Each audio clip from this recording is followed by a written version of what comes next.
I've got to think of a funny intro, something funny and witty. There's nothing funny and witty about Snetterton. It's half wet, half dry, half chips, half rice. Well, hold on a minute. We've had 7 rounds of him talking. I think it's time, this is my episode. I'm not riding. I've got to make myself useful somehow. We're at Snetterton, the weather's iffy. Yeah.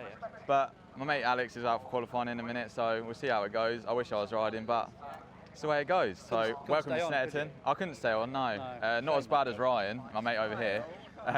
We can do something erotic. Could you just show us how you peel a banana, Ryan? Can you show us? Don't look at me with those eyes, you're a bit freaky.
We know exactly what he wants. He wants to like and subscribe. That's the problem, when you bring the audience like us, Alex. Exactly. We're literally carrying this firm. The subscribers have crashed and he's like, right, I need Jack and Al back in the game.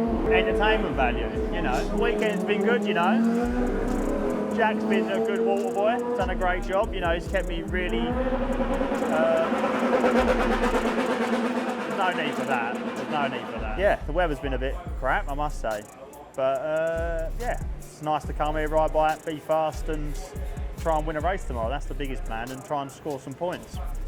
How's your weekend been, Jack?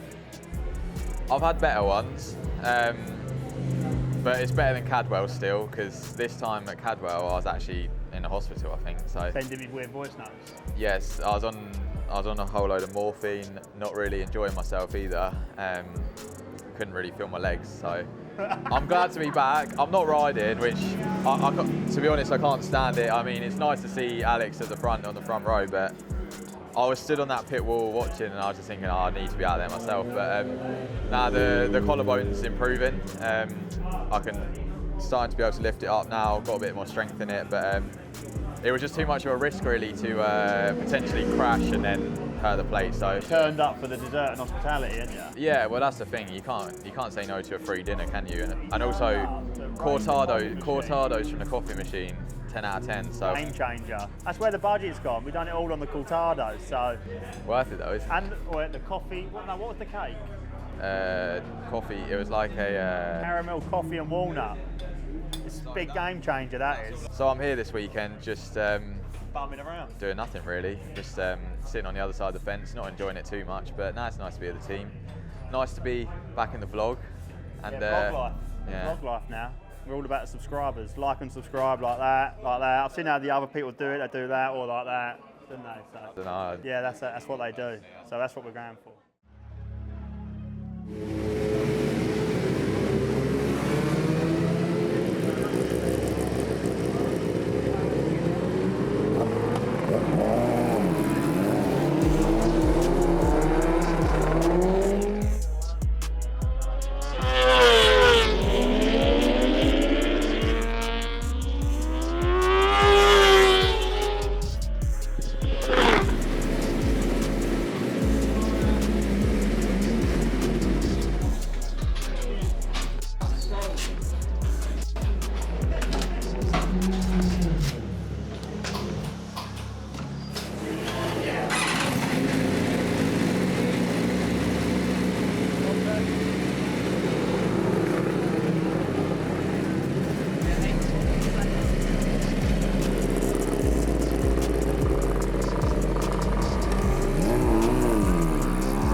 Faster than that as well.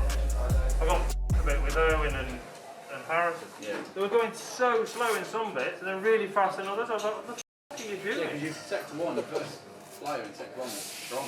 Well then, they all got in the way then. That's why I thought, I'll back off. Yeah, and then the next lap I did that and I still caught them. And I was like, I need to just pass them. And then when I did have a go, I was out of the seat twice.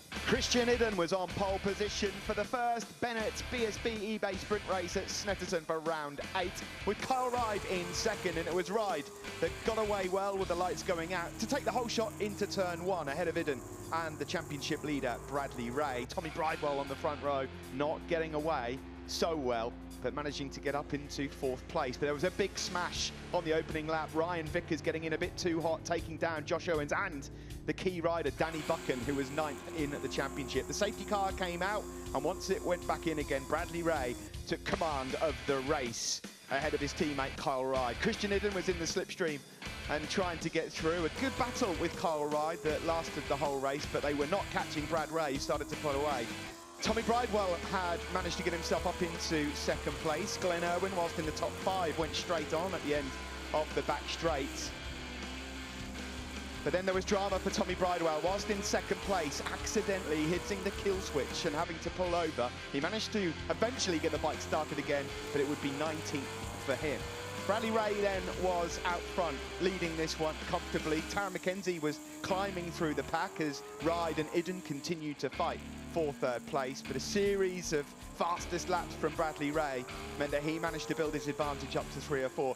Andy Irwin, who was then up inside the top 6, went down, having gone in too hot, but the checkered flag was out. It was done with ease. A masterclass performance and a 5th race win of the season for Bradley Ray, taking the checkered flag and, of course, extending his championship lead. He was first ahead of Tara McKenzie and Kyle Ride.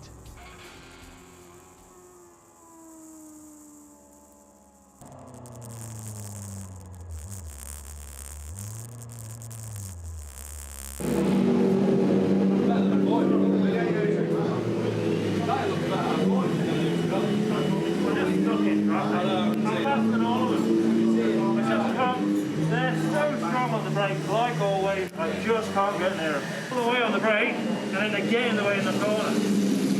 I cannot brake where they brake. If I do, I just go straight on. No matter how hard I pull the brake. Yeah. Bradley Ray was on pole position for Bennetts British Superbike Race 2 at Snetterton as the lights went out, with Taz McKenzie roaring up alongside him. It was Yamaha's 1, 2, 3 and 4 as they tipped into turn 1.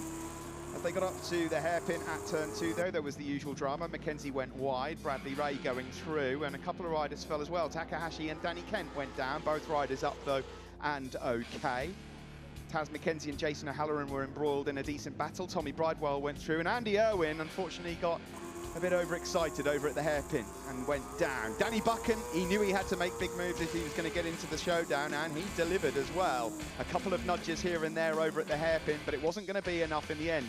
Out front, Bradley Ray and Taz McKenzie had stretched out their lead as they went on to try and fight for victory. Within the background, Tommy Bridewell in third, but Brad Ray went wide, allowing McKenzie to come through. Further back, Tom Sykes was having a battle with Lee Jackson, and Jackson was getting frustrated as Sykes was defending well with Danny Buchan just behind them. Then as they went into the hairpin, Buchan made contact with Lee Jackson as he looked to try and pick up a couple more places. Buchan then went through again on Tom Sykes and then managed to hold off Lee Jackson, but then made a mistake a little while later on as he was trying to chase down Jason O'Halloran.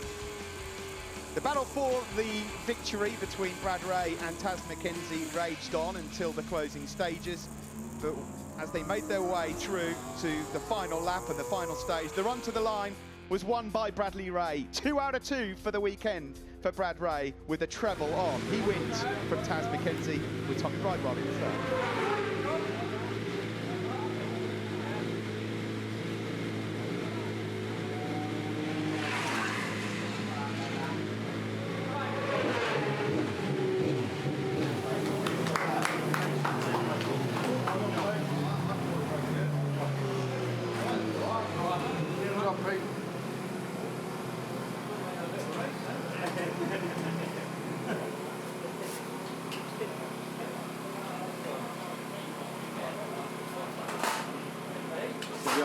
I would say, like you said, you had podium pace. Podium pace, because you two was both reeling them other two in. Yeah, yeah.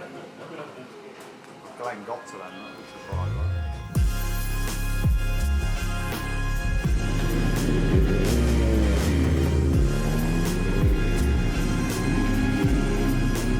There, right? Got a couple of clear, fella.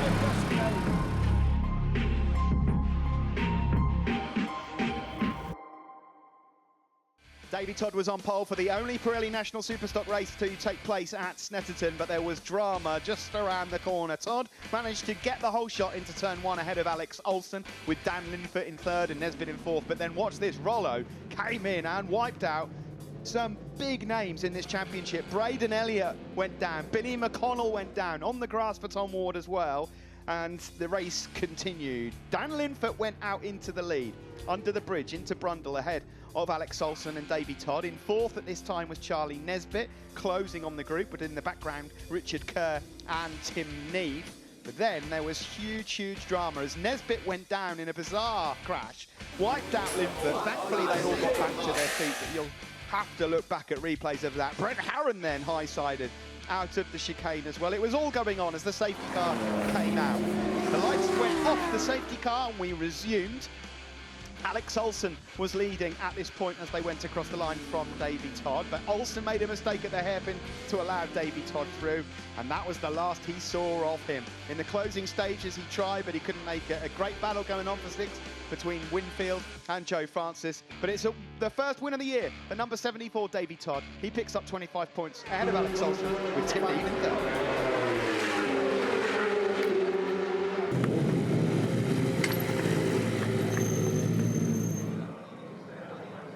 Race was good actually. The start was really good, probably one of my better starts we've had this year. Settled in behind Davey, just 2 or 3 laps, and then passed him up into turn 1. The bike felt strong coming out of the last turn. Just come around the Chris curve.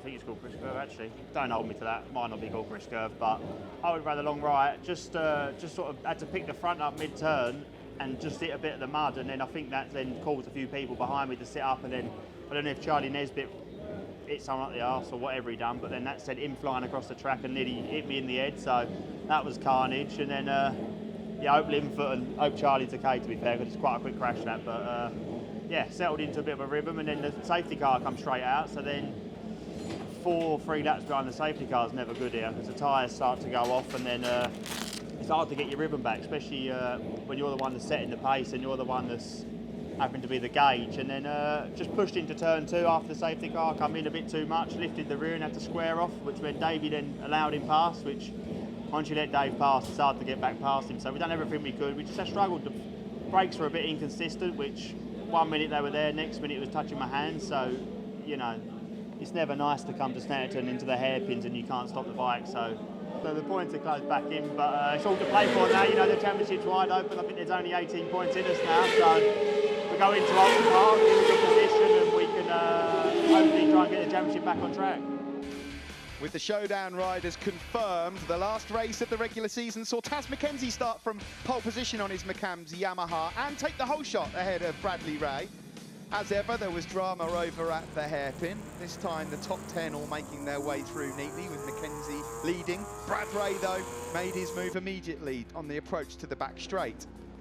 Jason O'Halloran was in much better shape. Peter Hickman seemed to find some speed as well. And Glenn Irwin started to push his way up into the top 3 as Brad Ray and Mackenzie did exactly the same thing over at the hairpin, with Ray running wide. Hickman had a big moment as he went straight on at the end of the back straight. And then this brought out the safety car, Storm Stacey's bike going pop. Mackenzie then restarted after the safety car, and unbeknown to them, there was a penalty coming. He, Ray and Irwin all went past before the safety car went into pit lane. We called the race as it was, with Bradley Ray leading ahead of Taz Mackenzie and Glenn Irwin running through. There was a mistake at turn 1 from Taz Mackenzie, allowing Irwin to go through, but they were not able to then catch Glenn Irwin. As Mackenzie and Irwin tussled for second, it allowed Ray to disappear off into the distance. Tommy Bridewell, Jason O'Halloran and Peter Hickman were all in close contention. Hickman here putting a move on Jason O'Halloran. O'Halloran not looking too pleased about the situation, and Hickman then managed to get himself closer and closer to the tail end of Glenn Irwin. With Tommy Bridewell out of the picture and out of the top 5, Hickman eyeing his first podium of the season, Glenn Irwin and Taz Mackenzie went to run to the line. Glenn Irwin trying to put on that lunge, but it didn't work out. A 2-second penalty was added to the time table.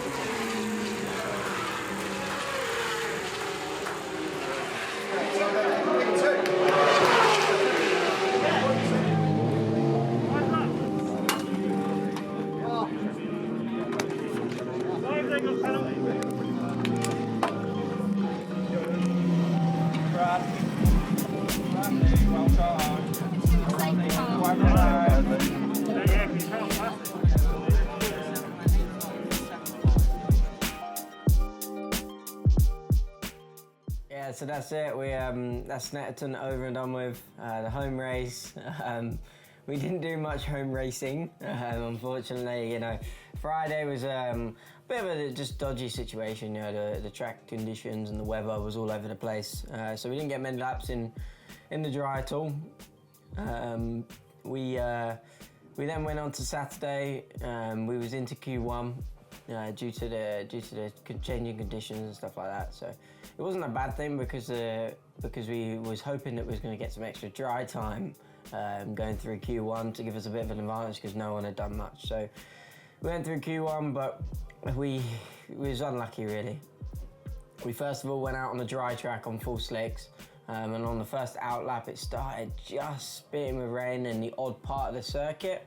So I went for one flying lap, and it started to be a bit heavier, the rain. So I managed to complete the lap, and it was a reasonable lap. I thought I should definitely cross the line because I was on a reasonable lap. And my theory was if it was to rain any harder and continue raining, that even if it was a full wet track, you wouldn't have went that fast on wet. So I thought it was the right decision at the time, turned out to be the wrong.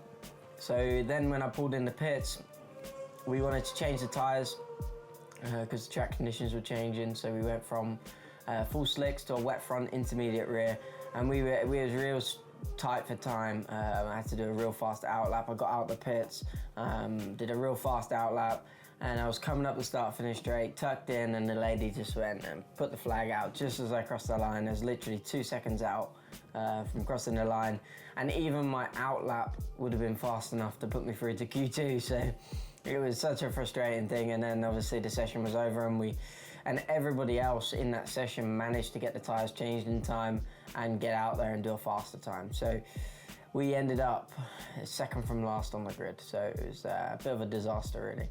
Then we went into Saturday, into race one.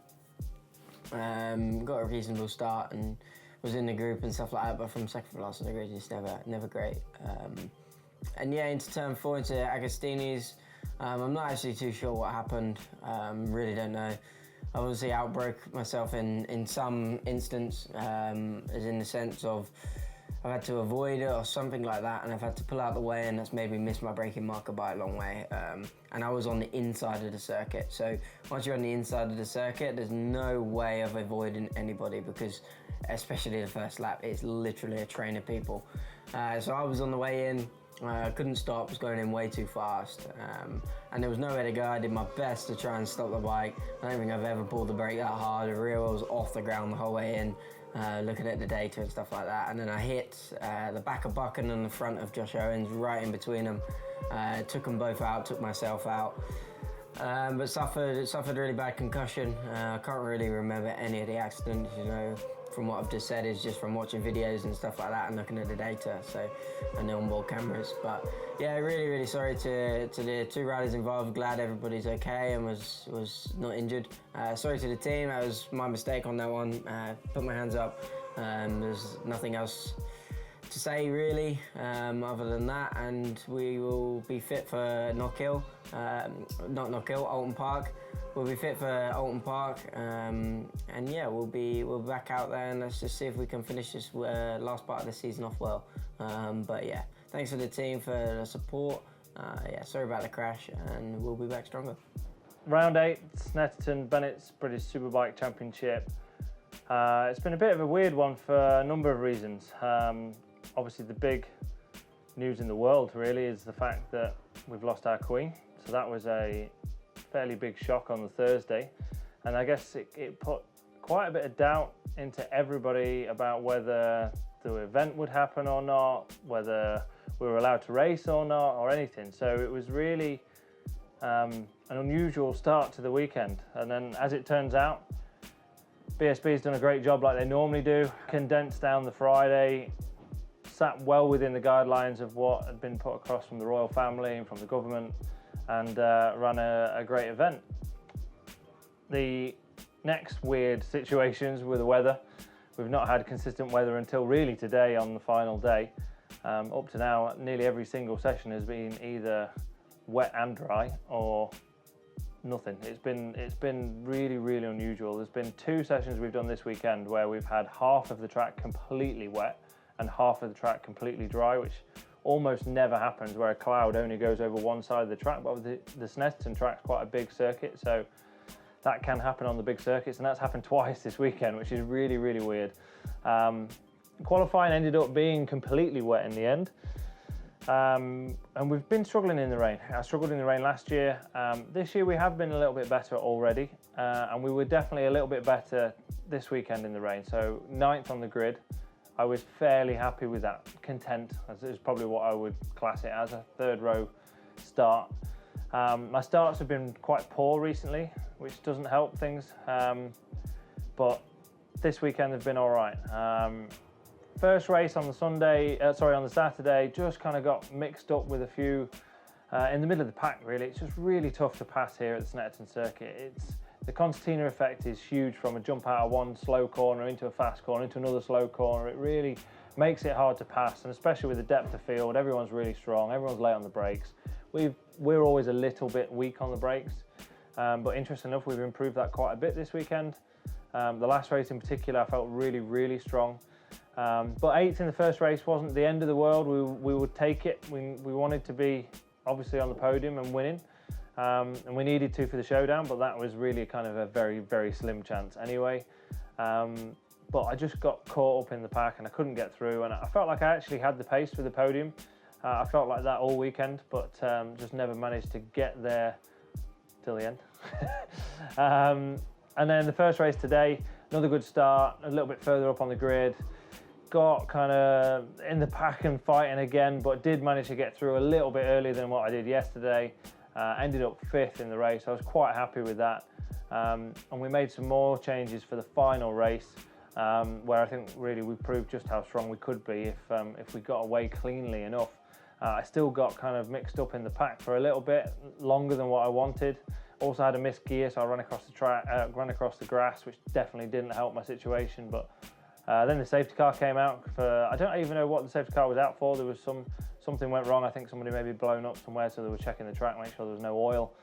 But obviously that bunched everyone back up again. And then interestingly enough, Taz was really, really close to the safety car when we came out the last corner.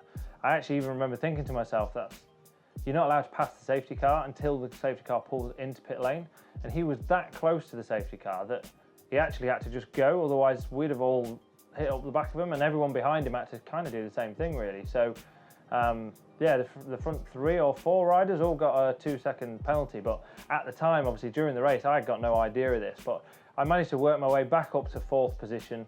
I wasn't too far off a podium anyway. I was within a second of 3rd. And then as it turns out, because they had penalties, the front 3, Brad was still just a bit too far away from me, but Tara McKenzie and Glenn Irwin ended up behind me. So we were gifted, if you like, a podium by default. However, you've got to be in it to win it. We've had a really, really tough season this year. It's been really, really hard work, but the team, FHO Racing BMW team, have worked tirelessly. Even this weekend, we're at round 8 and they've come up with not just one part, but actually 2 new parts to try. And actually, I think they have made a bit of a difference. So just proves that, you know, we never give up, we keep trying. And yeah, just a massive thanks to Faye and the whole FHO Racing team. It's nice to give them something back, even if it was a little bit by default. But yeah, just thanks also to everybody out there. The support that I always have is mega from you guys. My social medias are always kicking off. It's always brilliant. So big thanks, a big shout out to everyone at home. Thanks for the support. And we'll try and do some more podiums and hopefully some wins in the last 3 rounds. Yeah, weird weekend, I think, actually. Weather's been really up and down. It seems to be that they turn a rain cloud on whenever the Superbike's about to come out on track. So it's been a real strange one, and yeah, it's took us a bit of getting going, if you like. But anyway, it's been all right. It's been good. Alex was strong, actually. Had a little problem with the brakes. Kept getting brake fade, which we've had a few times. So we need to try and get this figured out, really, because he's only 18 points off the championship now. So 3 rounds to go, all to play for. So we need to try and give him a bit of a better package and dig in a little bit there. So that's all really good. Unfortunately, Jack has had a plate put in his collarbone. So he could have rode and he wanted to ride and he was begging us to ride. But we took the decision to let him heal. You know, he's only a young lad, he's 21, he's not in the championship fight, so I think it's better for him to get himself fixed, and then he can do the last 3 rounds and sort of hopefully have a good finish to the season. So yeah, the Superstock, it's good, and we're there or thereabouts, so we'll keep pushing on. Unfortunately, Ryan had a big crash yesterday. Really big crash. Fortunately, no one was hurt, but he was knocked unconscious. So he wasn't allowed. He's not allowed to ride for 10 days. So he'll come back at Alton Park and hopefully finish the season on a high. Really, he's had a tough old season really. But yeah, so we'll have a go there, and then back to the old faithful dog, as they call it. Yeah, good, strong pace. Nowhere near strong enough for the boys at the front, but we definitely closed the gap. We had some new parts arrive on Friday night. Some boys at MK Motorsport worked a couple of late ones to get us some new parts, so thanks to them, it worked. Qualifying was not too bad. Obviously we only had Pete with Ryan being out, so qualifying wasn't too bad. Race 1 yesterday was very average. And then we had the new part in for today, and it was definitely a step in the right direction. So I think we finished P5, which was good, although we was 9 seconds off the win, which is not great.